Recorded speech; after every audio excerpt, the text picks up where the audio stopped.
Welcome to my YouTube channel HR educational hub মৰমৰ ছাত্ৰ ছাত্ৰীসকল। আজি আমি আলোচনা কৰিম শিৱসাগৰ জিলাৰ যেটো সোশ্যাল সায়েন্সৰ কোৱেশ্চন পেপাৰ আছে প্ৰি বোৰ্ড এক্সামিনেশ্যনৰ কোৱেশ্চন পেপাৰটো হয়। এই কোৱেশ্চন পেপাৰত যি 45 টা MCQ আছে সেই MCQ কেইটা আমি 100% কনসেপচনৰ সৈতে আলোচনা কৰিম। এৰ আগতেও তোমাৰ সায়েন্স ম্যাথছ এই গোটেইকেইটাৰটো তোমাৰ যেতিয়া যেটো জিলাৰ এক্সাম হৈ গৈছে তেতিয়া এইবোৰ মই সলিউশন কৰি তোমালোকক প্ৰভাইড কৰিছো। তোমালোকে যদি ভিডিঅ'বোৰ চোৱা নাই তেতিয়াহলে তোমালোকে ভিডিঅ'বোৰ চাই লবা। মৰমৰ ছাত্ৰ ছাত্ৰীসকল, তোমালোকৰ এইবোৰ কোৱেশ্চন পেপাৰত যিবোৰ লং কোৱেশ্চন আছে সেই লং কোৱেশ্চনবোৰৰ এনসাৰ তোমালোকে পাই যাবা। গতিকে তোমালোকৰ কাৰণে যেটো হোৱাটসঅ্যাপ চেনেল বনোৱা হৈছে তোমালোকে হোৱাটসঅ্যাপ চেনেলত জয়েন হোৱা। মই কমেন্ট সেকশনত পিন কৰি হোৱাটসঅ্যাপ চেনেলৰ লিংকটো দি দিম, তোমালোকে তাতে গৈ জয়েন হবা। কাৰণ লং কোৱেশ্চনবোৰ মই তোমালোকক ডাইৰেক্টলি তাতে প্ৰভাইড কৰিম। আমাৰ ছাত্ৰ ছাত্ৰীসকল আৰম্ভ কৰিছো আজিৰ প্ৰশ্নটো। ইয়াতে চোৱা তোমাৰ কি কৈছে, শুদ্ধ উত্তৰটো বাছি লোৱা। এই নম্বৰত কি কৈছে চোৱা, দ্বিতীয় ঘূৰণীয় মেজমেলৰ ব্যৰ্থতাৰ বাবে ভাৰতে আন্দোলন আৰম্ভ হৈছিল। এটো তো তোমাৰ কি হয়,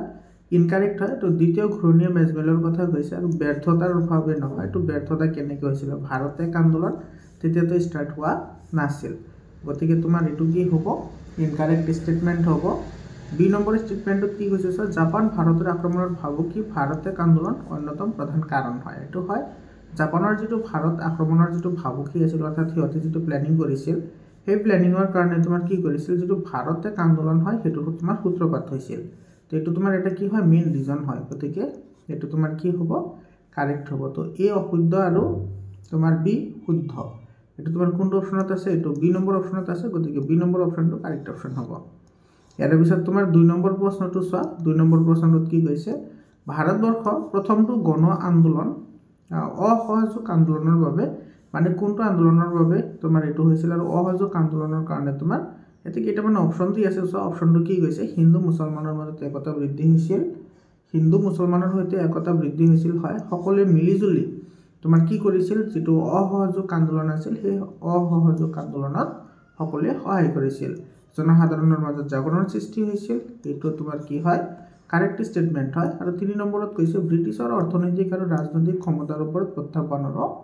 সৃষ্টি কৰিছিল। তো তোমাৰ এটো কি হয়, কাৰেক্ট হয়। যেহেতু তোমাৰ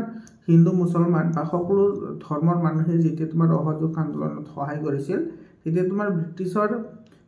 ব্ৰিটিছৰ যিসকল শাসক আছিল বা ব্ৰিটিছৰ যিখিনি তোমাৰ পলিটিক্যাল পাৱাৰ আছিল বা এম্পাৱাৰমেন্ট আছিল সেইখিনি তোমাৰ লাহে লাহে কি হ'বলৈ ধৰিছিল, সেইখিনি উইক হ'বলৈ ধৰিছিল। কাৰণ তোমাৰ ইণ্ডিয়ান মানুহসকল ষ্ট্ৰং হৈছিল আৰু ব্ৰিটিছসকল তোমাৰ উইক হ'বলৈ আৰম্ভ হৈছিল। আৰু আন্দোলনটি কেৱল মাত্ৰ ইতিবাচক দিশে আছে নহয়, এটো তোমাৰ কেৱল ইতিবাচকে নাছিল, কেৱল ইতিবাচক মানে কেৱল পজিটিভ নাছিল, ইয়াৰে কিছুমান তোমাৰ নেগেটিভ ইফেক্টও আছিল। ঠিক আছে।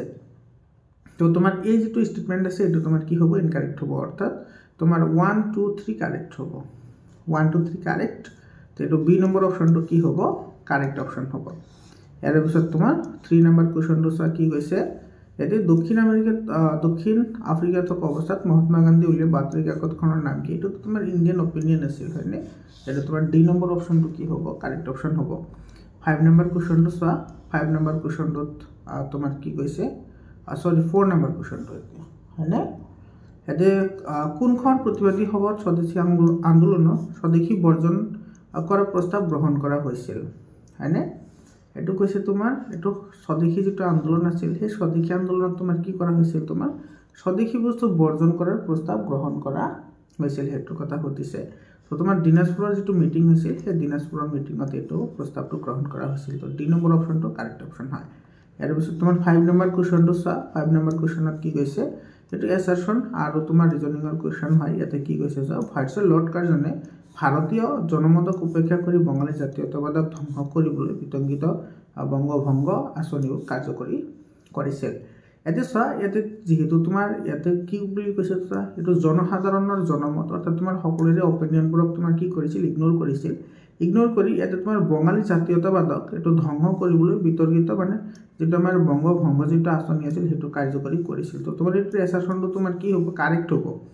এতে চোৱা একচুয়ালি তোমাৰ ডাইৰেক্টলি বঙালী জাতীয়তাবাদক ধ্বংস কৰাৰ কাৰণে নহয়, ইয়াৰ লগতে তোমাৰ কিছুমান পলিটিক্যাল আৰু কিছুমান ইকোনমিক্যাল ৰিজনো আছে। কিন্তু ইয়াতে তোমাৰ ডাইৰেক্টলি হেতু বুলি নকয়, কিন্তু যেহেতু তোমাৰ এটো দিছে আৰু ইয়াৰে কিন্তু তোমাৰ ৰিজনটো কিন্তু এটোৰ লগত তোমাৰ কি আছে, ডাইৰেক্টলি মেটচ আছে। সো ইয়াতে কি কৈছে, বংগবাসীৰ প্ৰত্যুত্তৰত মানে যেহেতু সিহঁতে তোমাৰ কি কৰিছিল, সিহঁতৰ যে লোকেলিটি আছিল বা লোকেল মানুহ আছিল, সেই বা লোকেল মানুহ মানে ইয়াতে বঙালীসকলৰ কথা কৈ আছোঁ। তো সেই বঙালীসকলৰ কথাবোৰ যেতিয়া অমানি তেতিয়া সিহঁতে যিটো বংগভংগ আঁচনি কাৰ্যকৰী কৰিছিল, সেইটোৰ মানে খুব উজাৰিবলৈ বা সিহঁতে প্ৰত্যুত্তৰ দিবলৈ কি কৰিছিল, বিদেশী কাপোৰবোৰ বা বিদেশী যিবোৰ বস্তু আছিল সেইবোৰ তোমাৰ বৰ্জন কৰাৰ লগতে সেইবোৰ তোমাৰ ইম্পৰ্ট এক্সপৰ্ট বন্ধ কৰিছিল। ব্ৰিটিছৰ শাসন চৰকাৰ, শিক্ষানুষ্ঠান,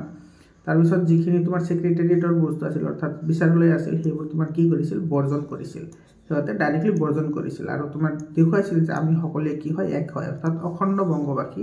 মানে তোমাৰ কি হয়, সকলোৱে এটা দেশৰে নাগৰিক হয়। গতিকে তোমাৰ এছাৰশ্যন আৰু ৰিজন কি হ'ব, দুয়োটা কাৰেক্ট হ'ব, কিন্তু ৰিজনটো তোমাৰ এছাৰশ্যনৰ কি নহয়, শুদ্ধ ব্যাখ্যা নহয়। ঠিক আছে, তো তোমাৰ এছাৰশ্যন আৰু ৰিজন দুয়োটা শুদ্ধ,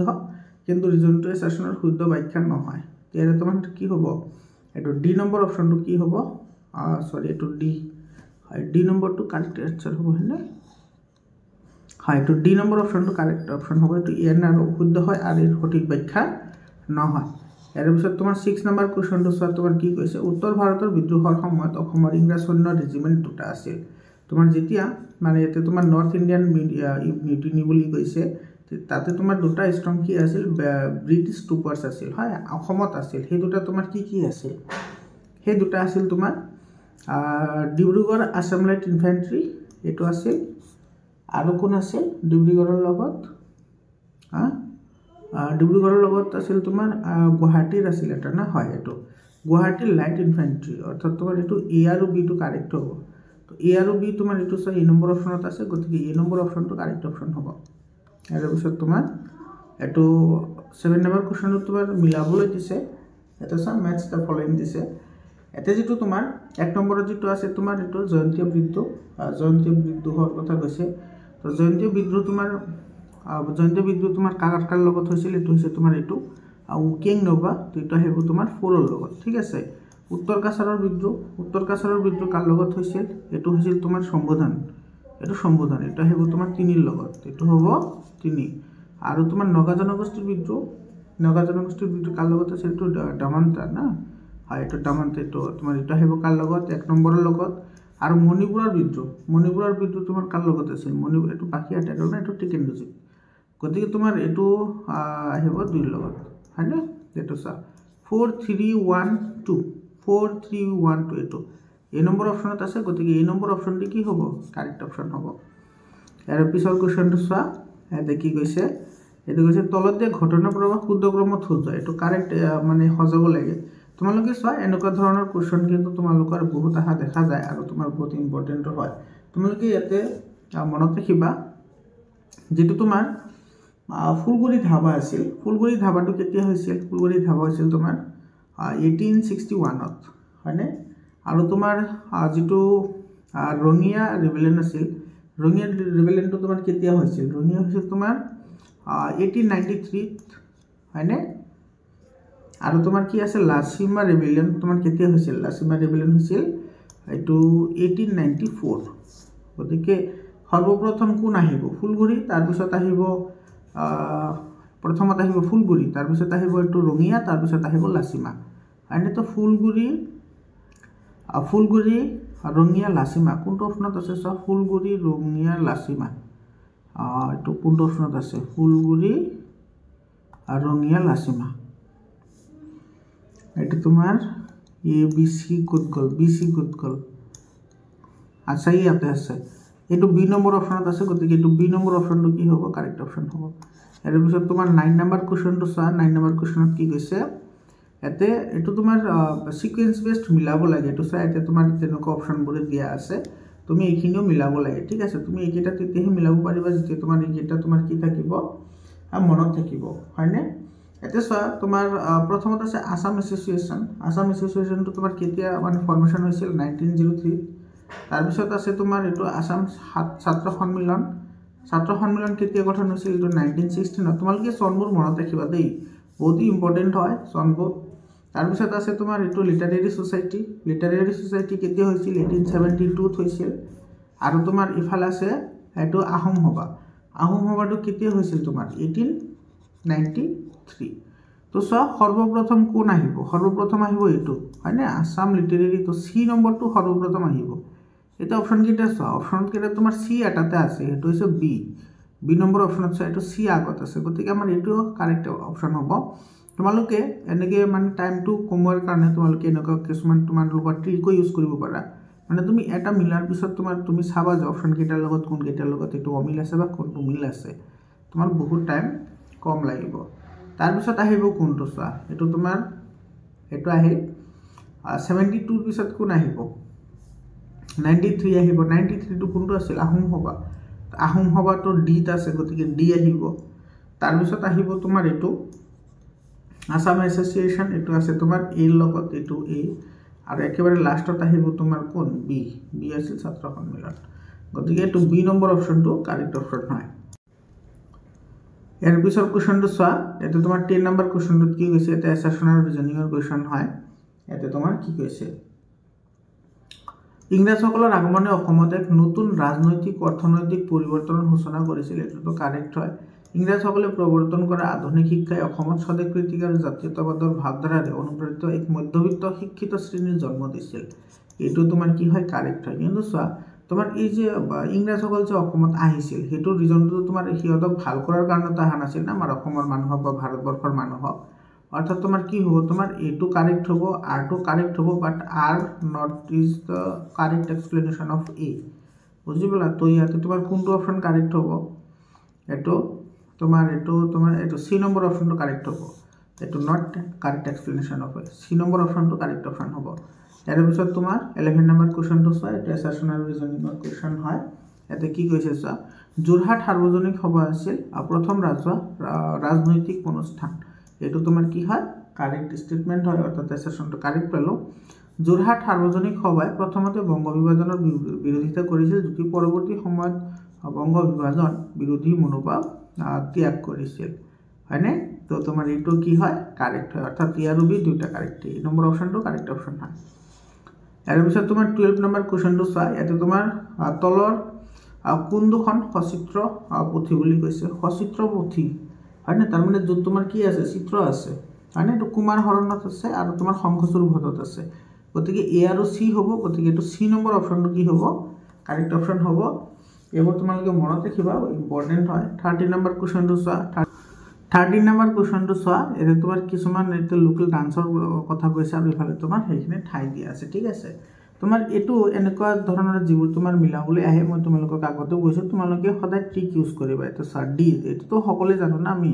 ধৰিলা তোমাৰ বাকি কিটা আমি না জানো ঠিক আছে এটো জানো তো এটো স্যার তোমাৰ সূত্ৰীয় এটো আমাৰ অসমৰ এটো সূত্ৰীয় তো এটো আহিব তোমাৰ 1 ৰ লগত তো D1 ইয়াতে আছে 1 ইয়াতে নাই গতিকে এটো তোমাৰ এনে কেনসেল হৈ গল আৰু স্যাৰ ইয়াতেও তোমাৰ D1 নাই গতিকে B আৰু D তো কেতিয়াও নহব তো বাকি ৰল তোমাৰ A আৰু কি সি ৰৈ গলে তো স্যাৰ তোমাৰ যেটো A নম্বৰত আছে নম্বৰ কথাকলি তো কাৰ আছিল কথাকলি তো কেৰেলাৰ আছিল না এটো তোমাৰ এটো হ'ব কেৰেলা এটো স্যাৰ 2 নম্বৰত আছে গতিকে এটো আহিব তোমাৰ 2 নম্বৰৰ লগত আৰু তোমাৰ D আহিব 1 ৰ লগত তেতিয়া স্যাৰ তোমাৰ A2 আৰু D1 কোড আছে স্যার এটো তো নাই এইটোটা তো আগে কত কেনসেল হৈছে তো A2 টা আহিব লাগিব গতিকে এটা অপশনে বাছি ৰল এটো হৈছে তোমাৰ এটো A নম্বৰ অপশন তোমালোকে যদি এনেকেবোৰ মিলাব পাৰা বহুতে তোমালোকৰ সময় ৰাহি হ'ব গতিকে তোমালোকে এইবোৰ ট্ৰাই কৰিবা এৰ পিছত 14 নম্বৰ কোৱেশ্চনটো চোৱা 14 নম্বৰ কোৱেশ্চনত তোমাৰ কি কৈছে ইয়াতে হৈছে খ্ৰীষ্টিয়ান ধৰ্ম গ্ৰহণ কৰাৰ পিছত মিজুসকলে পৰম্পৰাগত উৎসৱ গীতমাত ৰাখ পাবলৈ লৈছিল এনে যেটো এছাৰশন আছে এটো তোমাৰ কি হয় কাৰেক্ট হয় আৰু এটো ৰিজন দিছে কি সব মিজুসকলে পৰম্পৰাগত ধৰ্ম বিশ্বাস তথা সংস্কৃতি সংৰক্ষণ তথা পুনৰবৰ্তন কৰাৰ উদ্দেশ্যে এটো হেৰকা নামৰ এক সত্ৰ এক আন্দোলন কি কৰিছিল গৰি তুলিছিল তো ইয়াৰে তোমাৰ ৰিজনটো তোমাৰ কি হ'ব কিন কাৰেক্ট হ'ব তো তোমাৰ এটো এছাৰশনটো শুদ্ধ ৰিজনটো অশুদ্ধ এটো এ নম্বৰ অপশনটো কাৰেক্ট অপশন হয় এৰ পিছৰ কোৱেশ্চনটো চোৱা 15 নম্বৰ কোৱেশ্চনটো তোমাৰ কি কৈছে ইয়াতে তোমাৰ চিত্ৰত থকা নৃত্যটি অসমৰ কোন জনগোষ্ঠীৰ কি নৃত্য হয় এটো তোমাৰ এটো যেটো ডান্স হয় এটো বাগৰুম্বা হয় বাগৰুম্বা তো এটো সব বাগৰুম্বা তো তোমাৰ এটা অপশনতে আছে এটো সব বাগৰুম্বা এটা অপশনতে আছে এটো হচ্ছে সি অপশন গতিকে সি অপশনটো কারেক্ট হ'ব আৰু বাগৰুম্বাটো কোনে পালন কৰে এটো বড়ো জনগোষ্ঠী সকলে গতিকে 15 ৰ সি নম্বৰটো কাৰেক্ট অপশন হয় সেবাই তাৰ পিছত তোমাৰ 16 নম্বৰ কোৱেশ্চনটো চা 16 নম্বৰ কোৱেশ্চনত তোমাৰ কি কৈছে এতে তোমাৰ ভাৰত চৰকাৰৰ কোনটো চৰকাৰী সংস্থাই সম্পদ সংৰক্ষণ আৰু পৰিৱেশ সুৰক্ষা আইন প্ৰণয়নৰ কাৰণে দায়বদ্ধ এতে সম্পদ সংৰক্ষণ কৰিব লাগিব আৰু তোমাৰ যেটো এনভায়ৰনমেন্ট আছে হেতু তোমাৰ প্ৰটেকশন কৰা হয় হয়নে এটো এনভায়ৰনমেন্ট প্ৰটেকশন তো এটো তোমাৰ কোনে কৰিব পাৰে এটো তোমাৰ সেন্টাৰ সায়েন্স অফ এনভায়ৰনমেন্ট তাৰ পিছত আছে তোমাৰ wildlife trust of India এটো আছে তোমাৰ Greenpeace Indian council for forestry research and education আচ্ছা এটো ডি নম্বৰ অপশনটো কাৰেক্ট হ'ব Indian council of forestry research and education অৰ্থাৎ ভাৰতীয় বন গবেষণা আৰু শিক্ষা ব্যৱস্থা অৰ্থাৎ সংস্থা এটো ডি নম্বৰ অপশনটো কি হ'ব কাৰেক্ট অপশন হ'ব 17 নম্বৰ কোৱেশ্চনটো চা 17 নম্বৰ কোৱেশ্চনত কি কৈছে এটো কৈছে তলৰ কোনটো এটা বিকল্প শক্তিৰ উদাহৰণ হয় বিকল্প মানে অল্টাৰনেট হিচাপে আমি কাক ইউজ কৰিব পাৰো হেতু আমাৰ খুদিছে তো 17 ৰ এটো তোমাৰ কোনটো অপশন কাৰেক্ট হ'ব হেতু আমাৰ লাগে এটো চা কি কৈছে তোমাৰ synthetic rubber in a place of natural rubber হেতু তো প্ৰাকৃতিক ৰবৰৰ সলনি আমি কৃত্ৰিম ৰবৰ ইউজ কৰিব লাগে কাৰণ কি প্ৰাকৃতিক ৰবৰ যদি আমি ইউজ কৰো প্ৰাকৃতিক ৰবৰবোৰ ইউজ কৰিলে আমাৰ গছ-গছনি কাটিব লাগিব হয়নে তো এটো তোমাৰ কি হয় কাৰেক্ট হয় তো কোল ইন প্লেস অফ হাইড্ৰো ইলেক্ট্ৰিসিটি জলবিদ্যুৎ শক্তি তো কয়লা এটো তোমাৰ কি হয় ভাল নহয় mineral soil in place of biofuel এটো তোমাৰ খনিজ তেলৰ সলনি আমি জীৱাশ্ম ইন্ধন ইউজ কৰা এটো তো তোমাৰ কি হয় দুটা বেয়া গতিকে এটা লগত আনটো এক্সচেঞ্জ কৰিলে তো হেতু বেয়াই থাকিব নে কৃত্ৰিম আহৰ সলনি কপাহী সূতা কৃত্ৰিম আহৰ সলনি কপাহী সূতা এটো বিকল্প সম্পদৰ কথা কৈছে কৃত্ৰিম আহৰ সলনি তোমাৰ কপাহী সূতা এটো তোমাৰ কপাহী সূতা যেহেতু কৈছে গতিকে তোমাৰ তো ডি নম্বৰ অপশনটো কাৰেক্ট হ'ব লাগে কিন্তু ইয়াত তোমাৰ আছে নেকি ই আৰু ডি অপশন আছে নে নাই এটা তোমালোকৰ অপশনত ই আৰু ডি নাই কিন্তু এটো কাৰেক্ট হ'ব লাগিছিল কাৰণ তোমাৰ কৃত্ৰিম আহৰ সলনি কপাহী সূতা ইউজ কৰা কৃত্ৰিম আহবোৰ তোমাৰ নন বায়োডিগ্ৰেডেবল হয় কপাহী সূতাবোৰ আচ্ছা জিকে নহক তো ইয়াতে চোৱা তোমালোকৰ যি এটা অপশন আছে অপশন মতে তোমাৰ এটো ইনকাৰেক্ট হয় অৰ্থাৎ তোমাৰ কেৱল এটা অপশনে কাৰেক্ট হয় যেটো হৈছে এ গতিকে তোমাৰ এটো সি নম্বৰ অপশনটো কি হ'ব কাৰেক্ট হ'ব এটো চোৱা কাৰণ সি নম্বৰ অপশনত লিখা আছে না অনলি ইজ কাৰেক্ট এৰ পিছত 18 নম্বৰ কোৱেশ্চনটো চোৱা 18 নম্বৰ কোৱেশ্চনত কি কৈছে এটাত কৈছে যে সম্প্ৰতি অৰ্থনৈতিক ভূগোলৰ ব্যৱহাৰিক অধ্যয়নত কোনটো পদ্ধতি প্ৰয়োগ কৰা হয় কোনটো পদ্ধতি আমি ইউজ কৰো হেতু আমাক খুদিছে হয়নে এটো GIS এটো তোমাৰ ইউজ কৰা হয় 19 নম্বৰ কোৱেশ্চনটো চোৱা এটা কি কৈছে তোমাৰ ইয়াতে কৈছে এছাৰশন দিছে চোৱা মৰুকৰণৰ বাবে গোলকীয় উত্তাপন বৃদ্ধি হৈছে মৰুকৰণৰ বাবে গোলকীয় উত্তাপন বৃদ্ধি নহয় এটো তোমাৰ উল্টাকে দিয়া আছে সব তোমাৰ গোলকীয়কৰণৰ কাৰণে মৰুকৰণ কৰা হয় গতিকে তোমাৰ এটো ইনকাৰেক্ট স্টেটমেন্ট ৰিজন দিছে চোৱা গোলকীয় উত্তাপ বৃদ্ধিৰ বাবে মৰুকৰণ সমস্যাৰ সৃষ্টি হয় এটো তোমাৰ কাৰেক্ট হয় গতিকে তোমাৰ কি হ'ব এ ইনকাৰেক্ট হ'ব আৰ কাৰেক্ট হ'ব এজ ফলস এটা আৰ টু বি নম্বৰ অপশনটো কি হ'ব কাৰেক্ট অপশন হ'ব এটো এৰ পিছত তোমাৰ 20 নম্বৰ কোৱেশ্চনটো চোৱা 20 নম্বৰ কোৱেশ্চনত তোমাৰ কি কৈছে বায়ুমণ্ডলত সৰ্বাধিক পৰিমাণে থকা গ্যাসবিদ কি হয় এটা আছে তোমাৰ নাইট্ৰজেন আর এটা কি অক্সিজেন নাইট্রোজেন থাকে তোমার 78% আর অক্সিজেন থাকে 21% एक्चुअली তোমার এটো থাকে যেটো নাইট্রোজেন থাকে এটো 78.08% থাকে আর তোমার যেটো অক্সিজেন আছে হেতু তোমার কিমান থাকে আর এটো থাকে তোমার 20.09% হয়নে হয় 09 নয় এটো 9% থাকে 20.9% হয় আর এটো তোমার এর লগত কি করে তোমার 21 বলি ধরা হয় গতিকে তোমার এতে এটো তোমার অক্সিজেন এটা আছে আর আছে নাইট্রোজেন গতিকে 2 আর 3 হবে 2 আর 3 কোন অপশনত আছে 2 আর 3 এটো বি নম্বৰ অপশনটো কাৰেক্ট অপশন হয় এৰ পিছত 21 নম্বৰ কোৱেশ্চনটো চোৱা 21 নম্বৰত কি কৈছে তোমাৰ এটো বেৰিং উক্তস্ক জাপান ফিলিপাইন হৈছে প্ৰশান্ত মহাসাগৰ অন্তৰ্ধানৰ প্ৰধান আচ্ছা এটো তোমাৰ কৈছে বেৰিং অক্সটক্স Japan Philippines are the four major under the Pacific Ocean এতে তোমার প্রশান্ত মহাসাগরের কথা কৈছে তো প্রশান্ত মহাসাগরের মধ্যে তোমার এইবোৰ তোমাৰ কি হৈছে এটো কি কোটা সাগৰ এটো সি নম্বৰ অপশনটো কি হ'ব কাৰেক্ট অপশন হ'ব 21 নম্বৰ কোৱেশ্চনটো গল এটা 22 নম্বৰ কোৱেশ্চনটো চা কি কৈছে এটো মিলাব দিছে হয়নে হয় এটো তোমাৰ ক্যাপিটালৰ লগত মিলাব দিছে 22 নম্বৰ কোৱেশ্চনটো এটা চা তোমাৰ এই নম্বৰটো আছে ডেনমাৰ্কৰ তোমাৰ কি হয় ডেনমাৰ্কটো এটো কোপেনহেগেন এটো তোমাৰ 3 নম্বৰ লগত আহিব এটো আহিব 3 নম্বৰ লগত এটো বি নম্বৰটো আছে কেনিয়া তো তোমাৰ এটো সকলোই জানাই তুমি এটো নৈৰোবি হয় এটা তোমাৰ 5 নম্বৰ লগত আহিব তাৰ পিছত আছে তোমাৰ ইজিপ্তৰ ৰাজধানী ক'ত হয় ইজিপ্তৰ ৰাজধানী তোমাৰ কাইৰো হয় এটা তোমাৰ 2 নম্বৰ লগত আহিব এটা আহিব 2 ঠিক আছে আৰু অস্ট্ৰেলিয়া ডি নম্বৰত আছে অস্ট্ৰেলিয়া তো জানাই ক্যানবেৰা অস্ট্ৰেলিয়া তো ক্যানবেৰা হয় আৰু তাৰপিছত আছে ছুইজাৰলেণ্ড ই নম্বৰত ছুইজাৰলেণ্ডটো কাৰ হয় এইটো হৈছে বাৰ্ন ইয়াত তুমি এই ফৰ্মতে চাবলৈ গ'লে 3-5 আগত আহিব এইটো তোমাৰ সিটো এইটো তোমাৰ কোনটো অপশ্যনত আহিব এই নম্বৰ অপশ্যনত আহিব হয়নে গতিকে এই নম্বৰ অপশ্যনটো কাৰেক্ট অপশ্যন হ'ব ইয়াৰ পিছত আছে তোমাৰ 23 নম্বৰ কোৱেশ্চনটো চোৱা 23 নম্বৰ কোৱেশ্চনত কি কৈছে ইয়াতে তোমাৰ 2014 বৰ্ষৰ তত্ত্ব অনুসৰি পৃথিৱীৰ আটাইতকৈ কম জনসংখ্যাৰ মহাদেশ কোনখন হয়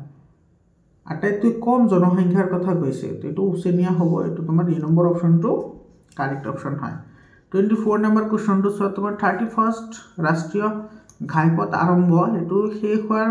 ঠাই দুখন ক'ত ক'ত আছিল এইটো তোমাৰ ৱেষ্ট বেংগলৰ পৰা আৰম্ভ হৈছিল না ৱেষ্ট বেংগলত আছে যেটো ষ্টাৰ্টিং বক্সিৰহাটৰ পৰা হয় ৱেষ্ট বেংগল আছে নে নাই ইয়াতে আছে এইটো সব ৱেষ্ট বেংগল এইটো বক্সিৰহাট আছে ৱেষ্ট বেংগলৰ পৰা এইটো আমিনগাঁওলৈ গতিকে এইটো বি নম্বৰ অপশ্যনটো কি হ'ব কাৰেক্ট অপশ্যন হ'ব ইয়াৰ পিছত তোমাৰ 25 নম্বৰ কোৱেশ্চনটো চোৱা তোমাৰ কি কৈছে এতে অসমত কেইটা সংহত আন্তঃগাঁথনি উন্নয়ন আছে উন্নয়ন কেন্দ্ৰ আছে এতে ইন্টিগ্ৰেটেড ইনফ্ৰাষ্ট্ৰাকচাৰ ডেভেলপমেন্ট সেন্টাৰ্স IIDC 9টা আছে এটা তোমাৰ সি নম্বৰ অপশ্যনটো কাৰেক্ট অপশ্যন হ'ব 26 নম্বৰ কোৱেশ্চনটো চোৱা ইয়াতে কি কৈছে মাছ উৎপাদনৰ ওপৰত ভিত্তি কৰি তলৰ অসমৰ জিলাসমূহৰ ৰাজ্যখনৰ প্ৰথম দ্বিতীয় আৰু তৃতীয় যেটো তোমাৰ এটো তোমাৰ কি কৈছে মাছৰ উৎপাদনৰ কথা কৈছে অৰ্থাৎ ফিশ প্ৰডাকশনৰ কথা কৈছে তো ফিশ প্ৰডাকশন তোমাৰ আটাইতকৈ বেছি ক'ত হয় আটাইতকৈ বেছি হয় তোমাৰ নগাঁৱত আটাইতকৈ বেছি হয় নগাঁও ঠিক আছে আৰু তোমাৰ সেকেন্ড কোন আছিল ফিশ প্ৰডাকশনৰ সেকেন্ড হৈছে তোমাৰ কাছাৰ আৰু থাৰ্ড হৈছে ধুবুৰী থাৰ্ড কোন হয় ধুবুৰী তো এতিয়া চোৱা তোমাৰ কোনটো সিকুৱেন্সিয়ালি লিখা আছে ইয়াতে নগাঁও আচ্ছা এই নম্বৰতে আছে গতিকে নগাঁও কাছাৰ ধুবুৰী এইটো এই নম্বৰ অপশ্যনটো কাৰেক্ট অপশ্যন হ'ব 27 নম্বৰ কোৱেশ্চনটো চোৱা 27 নম্বৰত তোমাৰ এটা এছাৰশন আৰু ৰিজনিংৰ কোৱেশ্চন হয় এটো কি কৈছে অসম মানৱ সম্পদ আগবঢ়াৰ যথেষ্ট সম্ভাৱনা আছে এটো তোমাৰ কি হয় কাৰেক্ট স্টেটমেন্ট হয় আৰু তোমাৰ ৰিজন কি দিছে অসমৰ মুঠ জনসংখ্যাৰ 1/3 অধিক লোক 15 পৰা 34 বছৰ বয়সৰ যুৱপ্ৰজন্মৰ প্ৰতিনিধিত্ব কৰিছে এটো তো কাৰেক্ট হয় মানে 15 আৰু 34 ৰ মাজত তোমাৰ বেছি কি থাকে আমাৰ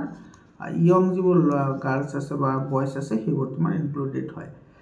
গতিকে তোমাৰ এছাৰশন আৰু ৰিজনটো তোমাৰ দুটা কি হ'ব কাৰেক্ট হ'ব আৰু তোমাৰ হেতু তোমাৰ শুদ্ধ ব্যাখ্যাও হ'ব গতিকে তোমাৰ সি নম্বৰ অপশ্যনটো কি হ'ব এটো কাৰেক্ট অপশ্যন হ'ব ইয়াৰ পিছত তোমাৰ কোৱেশ্চনটো আছে 28 নম্বৰ কোৱেশ্চনটো চোৱা তোমাৰ কি কৈছে 2011 ৰ মতে ভাৰতীয় ৰাজ্যিক বন প্ৰতিবেদনৰ তথ্যমতে অসমৰ কিমান শতাংশ মাটি বনেৰে আগবাঢ়ি আছে 34% এটো সি নম্বৰ অপশ্যনটো কাৰেক্ট অপশ্যন হয় 2011 চনত যেটো তোমাৰ তথ্য আপলোড কৰা হৈছিল সেই তথ্য মতে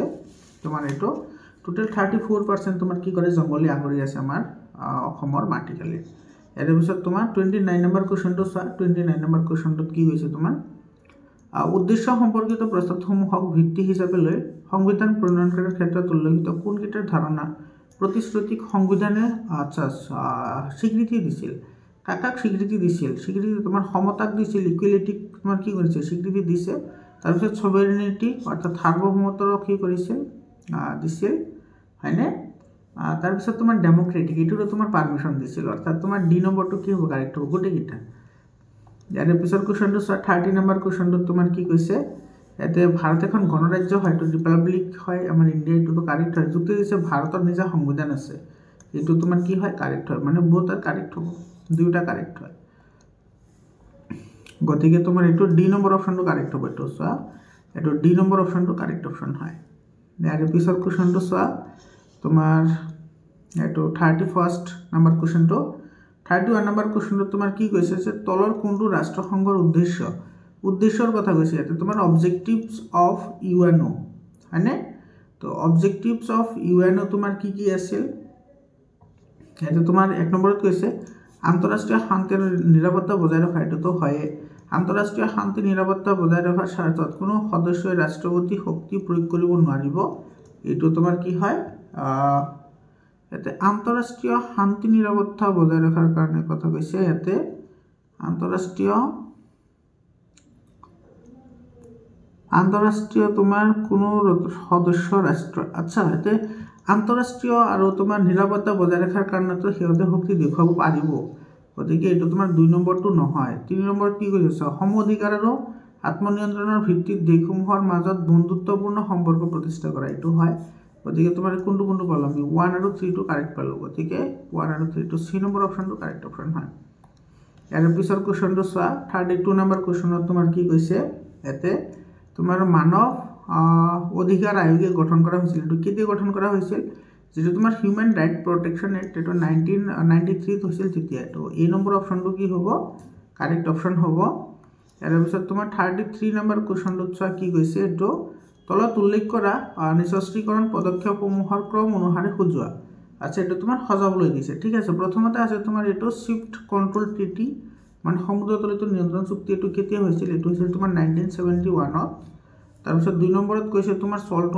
ওয়ান টো কেতিয়া হৈছিল 1972 ত 3 নম্বৰত আছে তোমাৰ এটো আছে তোমাৰ এটো ডিসআৰ্মামেন্ট কমিশন নিৰস্ত্ৰীকৰণ আয়োগ এটো হৈছিল তোমাৰ 1952 ত আৰু আছে তোমাৰ পাৰমাণৱিক অস্ত্ৰ নিয়ন্ত্ৰণ চুক্তি এটো আছিল তোমাৰ 1993 গতিকে সৰ্বপ্ৰথম কোনটো আহিব সৰ্বপ্ৰথম আহিব 1 নম্বৰ তাৰ পিছত আহিব 2 নম্বৰ তাৰ পিছত আহিব তোমাৰ এটো 3 নম্বৰ তাৰ পিছত 4 নম্বৰ আচ্ছা এটো তো মিলুৱাই আছে তো মিলুৱাই থাকিলে তোমাৰ কোনটো অপশনত আহিব মিলুৱা থাকিলে নাতে তোমাৰ 2 1 দিছে 3 1 2 4 তো ইয়াৰে তোমাৰ কি হ'ব এটো বি নম্বৰ অপশনটো কাৰেক্ট অপশন হ'ব তোমালোকে এটোৰ লগত মিলাই চাবাচোন বাৰু এটো ই কেটা ডেট কেটা অলপমান মিলাই চাবা ঠিক আছে এটো অলপমান মিলাই চাবা 34 নম্বৰ কোৱেশ্চনটো চোৱা 34 নম্বৰ কোৱেশ্চনত তোমাৰ কি কৈছে ইয়াতে এই পৰিষদে আন্তঃৰাষ্ট্ৰীয় অৰ্থনৈতিক সামাজিক সাংস্কৃতিক শিক্ষা স্বাস্থ্য আদি আনুষঙ্গিক সমস্যাৰ বাবে কাৰ্যনিৰ্বাহ কৰে ৰাষ্ট্ৰসংঘৰ 55 নং অনুচ্ছেদত উল্লেখ কৰা কোনটো পৰিষদে দায়িত্বসমূহ পালন কৰে এতে তোমাৰ সামাজিক অৰ্থনৈতিক সাংস্কৃতিক স্বাস্থ্য আৰু আনুষঙ্গিক সমস্যা এই গোটেইখিনি কাম তোমাৰ যে 55 নম্বৰ অনুচ্ছেদত উল্লেখ কৰা আছে আৰু তোমাৰ এটা পৰিষদক তোমাৰ এইখিনি পাৱাৰ দি থৈছে আৰু সেই পৰিষদটোৰ নাম কি হেতু আমাৰ খুদিছে এটো হ'ব তোমাৰ এটো ইকোনমিক এন্ড সোশ্যাল কাউন্সিল এটো সি নম্বৰ অপশনটো কাৰেক্ট অপশন হয় ইয়াৰ পিছত 35 নম্বৰ কোৱেশ্চনটো চোৱা তোমাৰ কি কৈছে ধৰিলা বিদেশী অনুপ্ৰৱেশৰ ঘটনাটো কেন্দ্ৰ কৰি ভাৰত আৰু বাংলাদেশৰ মাজত সংঘাতৰ সৃষ্টি হ'ল তোমাৰ মতে এই বিবাদৰ মীমাংসা তলত উল্লেখিত কোনটো সংস্থাই সঠিক ৰূপত উপস্থাপন কৰিব পাৰিব এটো তোমাৰ এটো হ'ব ইন্টাৰনেশনাল কোৰ্ট অফ জাস্টিস তো সি নম্বৰ অপশনটো কাৰেক্ট অপশন হয় ইয়াৰ পিছত 36 নম্বৰ কোৱেশ্চনটো চোৱা কি কৈছে জীৱন যাত্ৰাৰ মান উন্নতকৰণত এটো বাধাৰ সৃষ্টিৰ কাৰক কোন হয় বাধাৰ সৃষ্টিৰ এটো তোমাৰ কাৰকৰ কথা কৈছে হয় না তো পভাৰ্টিও হয় তা দৰিদ্ৰতা হয় তাৰ পিছত তোমাৰ এটো আন্ডাৰ ডেভেলপড এডুকেশন সিস্টেম এটো হয় আৰু তোমাৰ হৈছে পুৱাৰ হেলথ সাৰ্ভিস এটো হয় গতিকে তোমাৰ কি হ'ব ডি নম্বৰ অপশনটো কাৰেক্ট অপশন হ'ব ইয়াৰ পিছত তোমাৰ চোৱা 37 নম্বৰ কোৱেশ্চনটো চোৱা এটো তো তোমালোকে সকলে জানাই 37 নম্বৰ কোৱেশ্চনটোৰ আনসাৰ তো নীতি আয়োগ কেতিয়া গঠন কৰা হৈছিল নীতি আয়োগ এটো তোমাৰ 15 ত 1 জানুৱাৰী এটো তোমাৰ বি নম্বৰ অপশনটো কাৰেক্ট অপশন হয় 2015 তো তাৰ পিছত আছে তোমাৰ 38 নম্বৰ কোৱেশ্চনটো চোৱা 38 নম্বৰ কোৱেশ্চনত তোমাৰ কি কৈছে এটো তোমাৰ ভাৰতৰ অন্তিমখন পঞ্চবাৰ্ষিক পৰিকল্পনাৰ সময় কেতিয়া আছিল এটো এপ্ৰিলৰ পৰা মাৰ্চলৈ আছিল না আচ্ছা এটো গুটেকিটা চোন এপ্ৰিল আৰু মাৰ্চতে দি আছে গতিকে তুমি ইয়াটো চাব লাগিব এটো 12 পৰা 17 গতিকে বি নম্বৰ অপশনটো কাৰেক্ট অপশন হয় ইয়াৰ পিছত তোমাৰ 39 নম্বৰ কোৱেশ্চনটো চোৱা শুনানিৰ দোকানত দীপিকাই বজাৰ কৰাৰ পিছত এখন চেক দিলে কিন্তু গুণনীয়ে চেকখন গ্ৰহণ নকৰিলে দীপিকা আইনৰ কাষ চাপিও একো ফল নধৰিলে কাৰণ কি এটো সাজিটো তোমাৰ চেক আছে না চেকটো তোমাৰ কি হয় তোমাৰ নন লিগেল টেন্ডাৰ হয় গতিকে এটো তোমাৰ কোনো গ্ৰহণ কৰিছে কোনো গ্ৰহণ কৰা নাই হেতু তোমাৰ কোনো ধৰণৰ কি নাই মানে একসেপ্টেন্সি নাই হেতু আইনগত হিচাপে গতিকে এটো তোমাৰ কি হ'ব বি নম্বৰ অপশনটো কাৰেক্ট হ'ব চেক গ্ৰহণযোগ্যতাৰ আইনসংগত নহয় এটো তোমাৰ মানে কোনো ই কৰিব নোৱাৰে ঠিক আছে যেটো গ্ৰহণযোগ্যতা হেতু তোমাৰ কোনো ধৰণৰ ই নহয় হেতু তাৰ মানে কোনোবাই গ্ৰহণ কৰিলে কৰিব নকৰিলে নাই তুমি কোনো একশন লব নোৱাৰা আৰু পিছত 40 নম্বৰ কোৱেশ্চন 40 নম্বৰ কোৱেশ্চন তোমাৰ কৈছে তোমাৰ তো ঋণ মুদ্ৰা কোনে সৃষ্টি কৰে ঋণ মুদ্ৰা সৃষ্টি কৰে তোমাৰ কোনে এটো তোমাৰ যে কমাৰ্শিয়াল বেংক আছে হেই হবলে তো তোমাৰ বি নম্বৰ অপশনটো কাৰেক্ট অপশন হ'ব ইয়াৰ পিছত তোমাৰ 41 নম্বৰ কোৱেশ্চনটো চোৱা 41 নম্বৰ কোৱেশ্চনত তোমাৰ কি কৈছে ভাৰত চৰকাৰৰ অধীনস্থ উচ্চ পদবীত কৰ্মৰত মিষ্টাৰ আদিত্যই মাৰ্চ মাহৰ পৰা তেওঁ আয়কৰৰ বিবৃতি এনেদৰে তৈয়াৰ কৰিলে যে তেওঁ মাত্ৰ 2 লাখ টকাহে দিছে। ইয়াতে চোৱা তোমাৰ মাৰ্চ মাহৰ ভিতৰত যিমান টকা ইনকাম কৰিছে তেওঁ কেৱল মাত্ৰ 2 মাহ টকাহে দেখাইছে, 2 লাখ টকাহে কি কৰিছে গোটেই বছৰত ইনকাম দেখুৱাইছে। গতিকে এই কাৰ্যৰ দ্বাৰা মুদ্ৰাৰ কি সৃষ্টি হোৱাৰ সম্ভাৱনা থাকিব? এইটো ব্লেক মানি হ'বনে? এইটো ব্লেক মানি। এইটো তোমাৰ চি নম্বৰ অপশ্যনটো কাৰেক্ট অপশ্যন হয়। ইয়াৰ পিছত 42 নম্বৰ কুৱেশ্যনটো চোৱা, তোমাৰ তপত মুদ্ৰা মানে কি? তপত মুদ্ৰা 42 নম্বৰত কৈছে তপত মুদ্ৰা মানে কি তোমাৰ এইটো আউটফ্লো হয়, হা কেপিটেল আউটফ্লো হ'লে সেইটো হট মানি বুলি কয়। গতিকে তোমাৰ এই নম্বৰ অপশ্যনটো কি হ'ব? কাৰেক্ট অপশ্যন হ'ব। ইয়াৰ পিছত তোমাৰ 43 নম্বৰ কুৱেশ্যনটো চোৱা, 43 নম্বৰ কুৱেশ্যনত তোমাৰ কি কৈছে? ইয়াতে তোমাৰ উদীয়মান ব্যৱসায়ী মিষ্টাৰ কুণালে যে কে ফাইনেন্স নামৰে অন্য এটা বেংক বিত্তীয় প্ৰতিষ্ঠান প্ৰতিষ্ঠা কৰিবলৈ মন মেলিলে। এই প্ৰতিষ্ঠানটো ভুৱা নহয় বুলি পতিয়ন নিবলৈ কুণালে কি কৰিব লাগিব? আচ্ছা, তাৰমানে যেতিয়া তুমি এটা বেংক এটা খুলিব লাগে তেতিয়াহ'লে তোমাৰ যিখিনি কাগজ পত্ৰ থাকে বা যিখিনি ডকুমেণ্টেশ্যন থাকে সেইখিনি তোমাৰ কোনে মানে বেছিকৈ তোমাৰ কি কৰিব? হেল্প কৰিব, সেইটোৰ কথা সুধিছে, হয়নে? আৰু এইটো তোমাৰ কি হ'ব লাগিব? এইটো তোমাৰ চেণ্ট্ৰেল বেংকৰ লগত ৰেজিষ্টাৰ্ড থাকিব লাগিব। এইটো তোমাৰ ডি নম্বৰ অপশ্যনটো কি হ'ব? কাৰেক্ট অপশ্যন হ'ব। ডি নম্বৰত কাৰেক্ট অপশ্যন। ইয়াৰ পিছত 44 নম্বৰ কুৱেশ্যনটো চোৱা, এইটো তোমাৰ ফাইনেন্সিয়েল ইয়াৰ তোমাৰ কি বুজা যায়? মানে বিত্তীয় বছৰ বুলি ক'লে আমি কি বুজো? এইটো এপ্ৰিলৰ পৰা 31 মাৰ্চ। গতিকে এইটো চি নম্বৰ অপশ্যনটো কি হ'ব? কাৰেক্ট অপশ্যন হ'ব। 45 নম্বৰ কুৱেশ্যনটো চোৱা, 45 নম্বৰ কুৱেশ্যনত তোমাৰ কি কৈছে? লোকচান হোৱাৰ অজুহাতত তোমাৰ অঞ্চলত থকা এখন চৰকাৰী চাহ বাগিচাক এইটো ভাৰতী টি প্ৰাইভেট লিমিটেডৰ মালিকত মিষ্টাৰ অনন্তৰ হাতত গতাই দিয়া হ'ল। এইটো অৰ্থনীতি বিজ্ঞানৰ ছাত্ৰ হিচাপে ব্যৱস্থাক তুমি কি বুলি অভিহিত কৰিবা? ইয়াতে লোকচান হৈ গ'ল আৰু তোমাৰ সেইকাৰণে তোমাৰ কি কৰিছে? এইটো প্ৰাইভেট কোম্পানী এটাক দি দিছে, অৰ্থাৎ এইটো তোমাৰ কি হ'ব? প্ৰাইভেটাইজেশ্যন।